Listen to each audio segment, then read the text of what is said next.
मित्रों नमस्कार।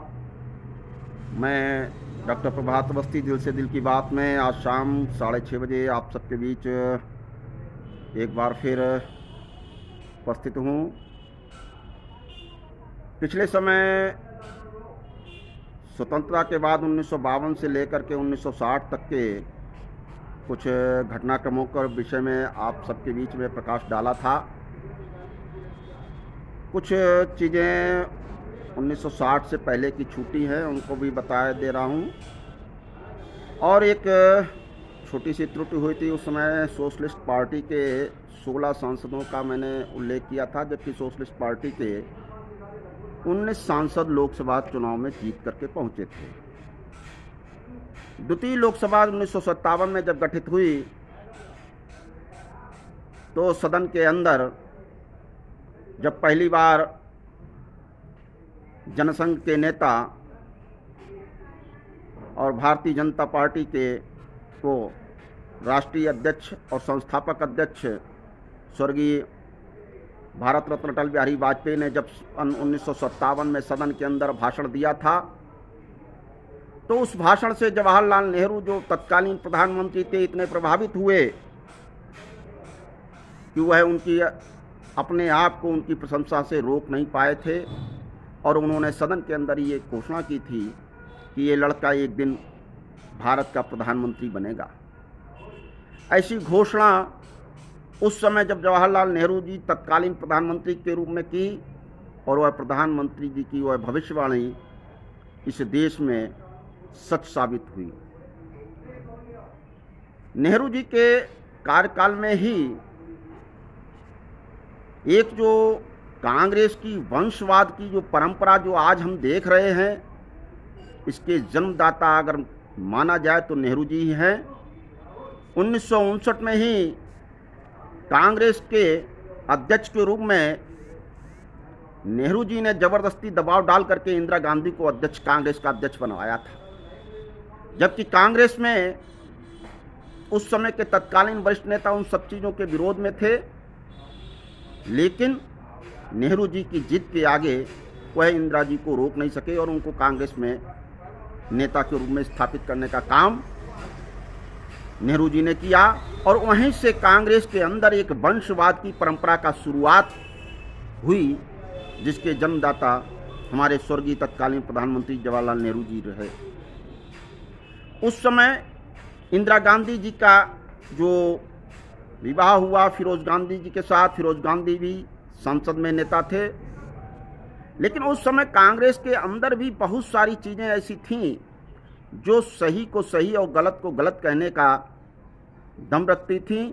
और फिरोज गांधी जवाहरलाल नेहरू के दामाद होते हुए भी कांग्रेस के भीतर, सदन के भीतर उन्होंने मुंद्रा कांड का उल्लेख किया, मुंद्रा कांड को पूरी गंभीरता के साथ उठाया और उस समय के तत्कालीन वित्त मंत्री टी कृष्णामाचारी को उन्हें त्याग पत्र देना पड़ा। इससे नेहरू जी और फिरोज गांधी के बीच में इतनी दूरियां बढ़ती गईं और वो दूरियां आखिर में नहीं पटी और 1960 के बाद 60 के आसपास फिरोज गांधी जी की आकस्मिक हृदय गति रुकने से मृत्यु हुई।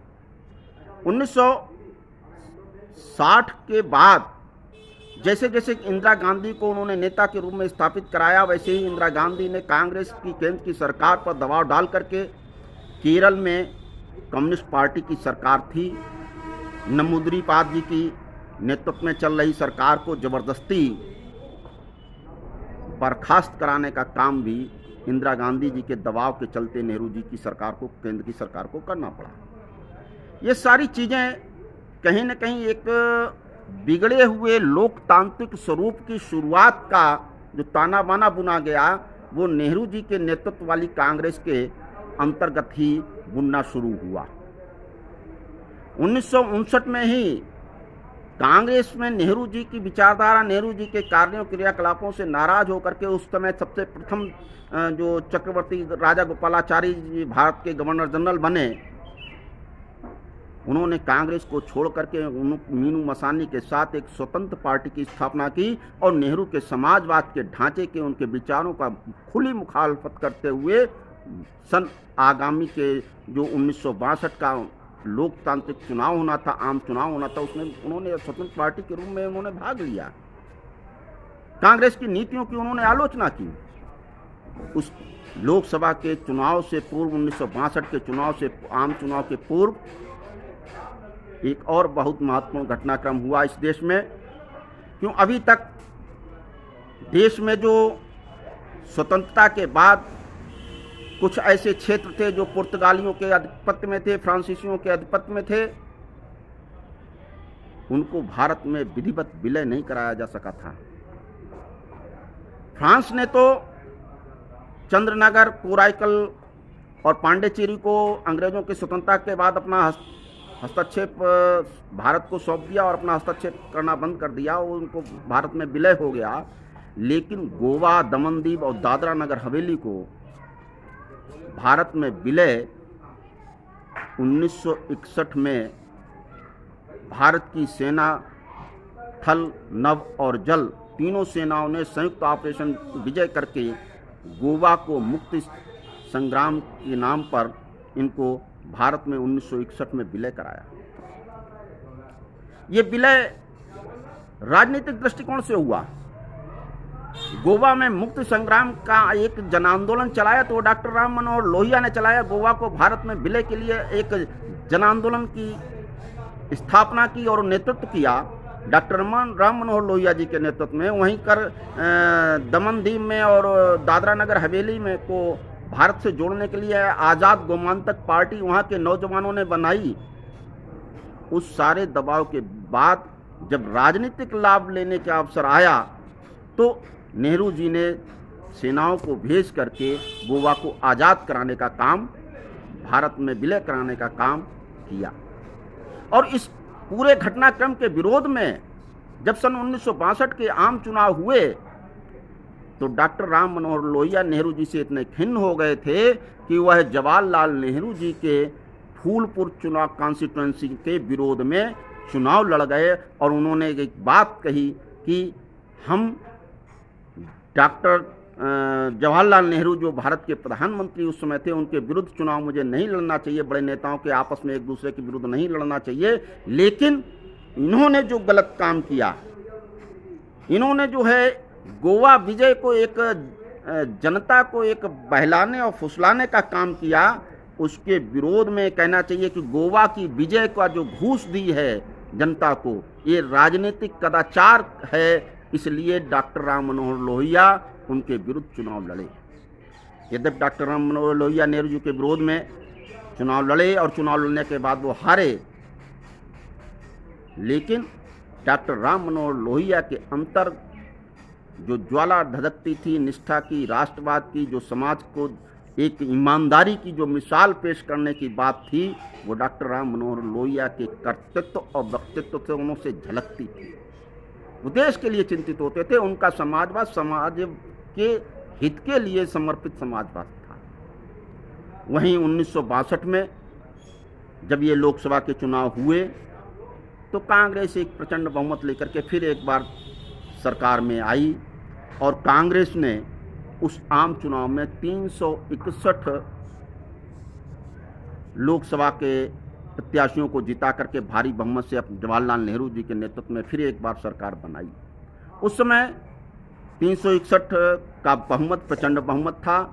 एक बार फिर कम्युनिस्ट पार्टी दूसरे स्थान पर आकर के विपक्षी पार्टी की भूमिका में सबसे बड़ी पार्टी के रूप में उभरी। लेकिन वहीं एक जो स्वतंत्र पार्टी बनी सी राजगोपालाचारी के नेतृत्व में, मीनू मसानी के नेतृत्व में, एकदम नई पार्टी जिन्होंने नेहरू के समाजवाद का विरोध किया और अगले ही कुछ समय बाद जब चुनाव में भाग लिया तो स्वतंत्र पार्टी के रूप में भारत की लोकसभा में 18 सांसद पहुंचे। एक बहुत बड़ी उपलब्धि स्वतंत्र पार्टी की थी।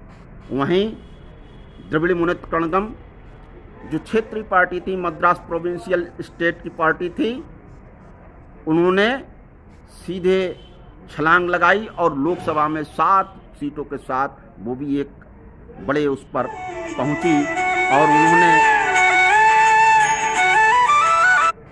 उन्होंने मद्रास प्रेसिडेंसी में डीएमके ने अपनी राजनीतिक शुरुआत की, वहाँ पर 50 सांसद उनके जीते और उस आम चुनाव में जनसंघ की भी जो भूमिका थी, जनसंघ की जो भूमिका थी, उस समय जनसंघ के राष्ट्रीय अध्यक्ष थे आचार्य बलदेव देव प्रसाद घोष। उनके नेतृत्व में जनसंघ धीरे धीरे आगे बढ़ रहा था। जनसंघ ने अपने कदम को समाज के अंदर स्थापित करने के लिए समाज के अंदर जो उनकी विचारधारा थी, जो अंत्योदय की विचारधारा थी, दीनदयाल जी की जो एकात्म मानववाद, जो जन समाज के उत्थान की विचारधारा थी, उसको लेकर के समाज परिवर्तन की दिशा में काम करने के लिए वो लगातार चले। और उसी नाते जब 1962 के आम चुनाव में जब वह भाग लिए तो 3 और 4 के बाद सीधे 14 सांसदों के साथ लोकसभा में जनसंघ का प्रतिनिधित्व बढ़ा। उस समय की एक और विशेष बात, जो उस समय जो बाद में भारतीय जनता पार्टी की नेता बनी राजमाता विजय राजे सिंधिया ग्वालियर से, उस समय जब 1962 में चुनाव लड़ी तो वो कांग्रेस की टिकट से चुनाव लड़ी थी और कांग्रेस की सांसद बनी थी। बाद में वो यद्यपि भारतीय जनता पार्टी के और जनसंघ की नीतियों के साथ जुड़ी और जनसंघ में उनका अपना एक महत्वपूर्ण स्थान बाद में बना। जो 1962 का चुनाव हुआ, चुनाव के बाद नेहरू जी की नेतृत्व में कांग्रेस की सरकार बनी, लेकिन उसके कुछ दिनों बाद ही चीन ने भारत के ऊपर आक्रमण किया और उस आक्रमण में नेहरू जी इतने खिन्न हुए, इतने दुखी हुए कि वह इस दुखद घटना को भुला नहीं पाए और उससे आहत होकर के आगे 1963 में के लगभग जो है उनका स्वर्गवास हुआ। और उसके बाद कार्यवाहक प्रधानमंत्री के रूप में गुलजारी लाल नंदा जी को बागडोर सौंपी और देश के एक बार उसके बाद स्वर्गीय श्री लाल बहादुर शास्त्री, जो इस देश के सबसे सुयोग्य कांग्रेस के नेता के रूप में जो बाद में उभरे, जीवट के नेता के रूप में उभरे, उनको प्रधानमंत्री पद की शपथ दिलाई गई। 1962 के बाद एक और राजनीतिक घटनाक्रम हुआ 1963 में, जब युद्ध खत्म हो गया। 1963 में एक बार फिर उपचुनाव की स्थिति बनी और यहाँ पर फर्रुखाबाद जो संसदीय क्षेत्र था, यहाँ पर कांग्रेस के नेता थे स्वर्गीय श्री मूलचंद जी दुबे जी, उनके निधन से ये सीट रिक्त हो गई थी। वहीं जौनपुर में जनसंघ के एक नेता थे ब्रह्मजीत सिंह, उनके निधन से जौनपुर की भी सीट रिक्त हुई। तो 1963 के उपचुनाव में इन दो महान नेताओं को उपचुनाव लड़ने का मौका मिला। फर्रुखाबाद से डॉक्टर राम मनोहर लोहिया को चुनाव लड़ाया गया और जौनपुर से पंडित दीनदयाल जी स्वयं वहाँ पर चुनाव लड़े। अब पंडित दीनदयाल जी जब चुनाव लड़ने के लिए जौनपुर गए तो उन्होंने देखा कि कांग्रेस में जो उस समय के नेता ठाकुर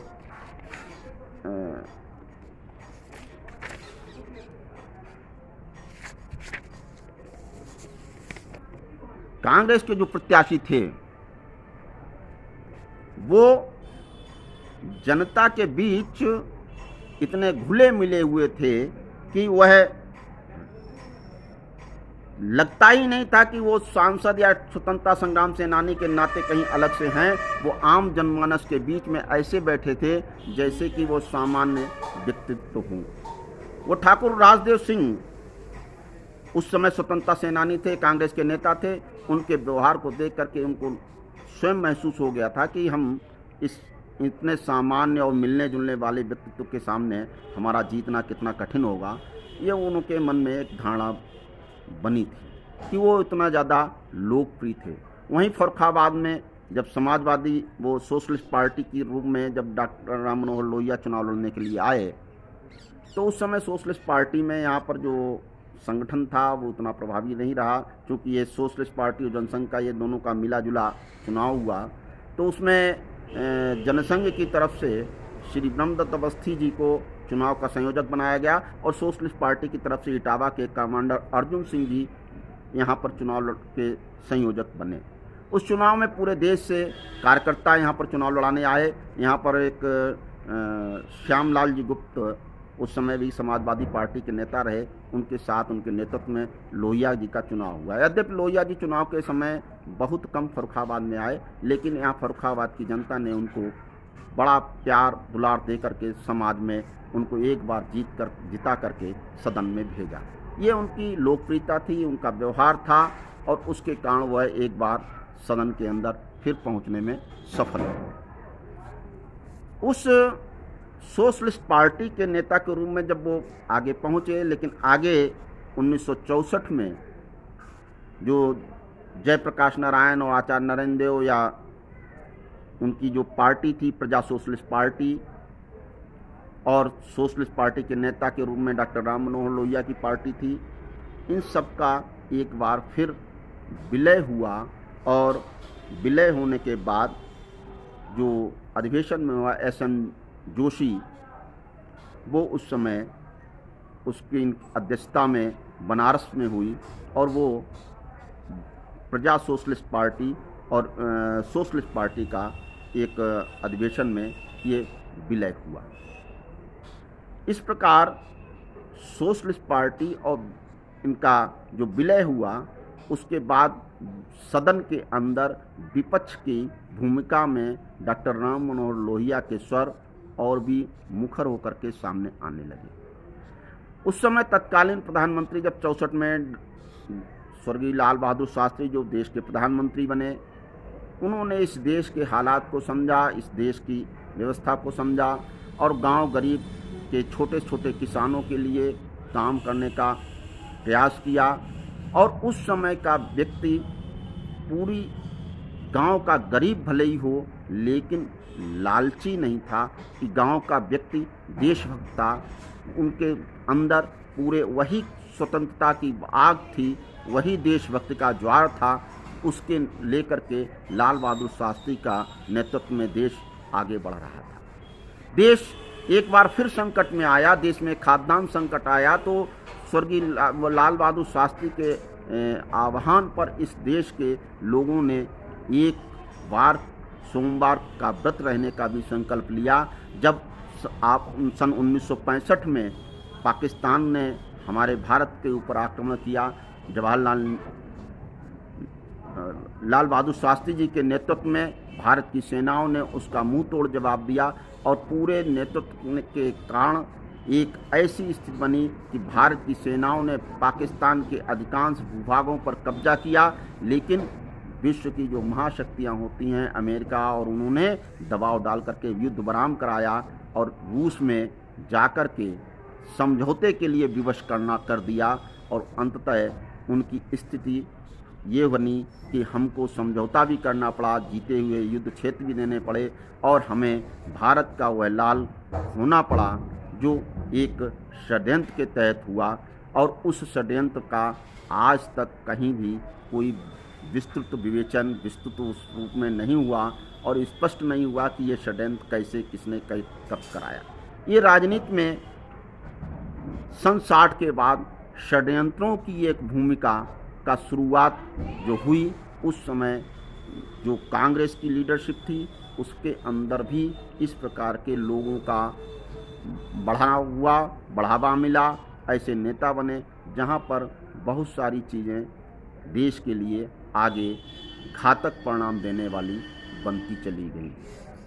देश में स्वतंत्रता के बाद जिस प्रकार की परिस्थितियां बनी, वह धीरे धीरे 1965 के बाद स्थितियों में जो सुधार आना चाहिए था, वह सुधार आने के बाद कहीं न कहीं राजनीतिक सत्ता लोलुपता और अपने वर्चस्व की लड़ाई में, अपने वर्चस्व को स्थापित करने में कांग्रेस ने बहुत सारी गलतियां, बहुत सारे भ्रष्टाचार, बहुत सारी चीज़ें ऐसी आईं जिनका उल्लेख इस समय नहीं करना है, क्योंकि केवल राजनीतिक विषय पर ही चर्चा करनी है। उस समय जब सन 1963 में जनसंघ की तरफ से डॉक्टर रघुवीर जी को अध्यक्ष बनाया गया और डॉक्टर रघुवीर जी का भी दुर्भाग्य से एक मार्ग दुर्घटना में निधन हुआ, फिर पुनः आचार्य देव प्रसाद घोष को राष्ट्रीय अध्यक्ष के रूप में पदभार ग्रहण कराया गया। आगे के इस विषय को हम पुनः अगले एपिसोड में लेकर के आने की बात करेंगे। ये 1965 तक का जो राजनीति का संक्षिप्त जो विचार है वो मैंने रखा है। इसमें बहुत सारी चीज़ें और भी जोड़ी जा सकती थीं, लेकिन समय अभाव और एक साथ उतनी बातों को कह पाना लाइव टेलीकास्ट पर संभव नहीं है। धीरे धीरे 5-5 वर्ष के अंतराल की प्रमुख घटनाएं, प्रमुख बातों को बताने का मैं प्रयास करूंगा। इसी के साथ मैं अपनी वाणी को विराम देता हूं। जय हिंद, जय भारत, जय स्वदेश। प्रणाम, नमस्कार।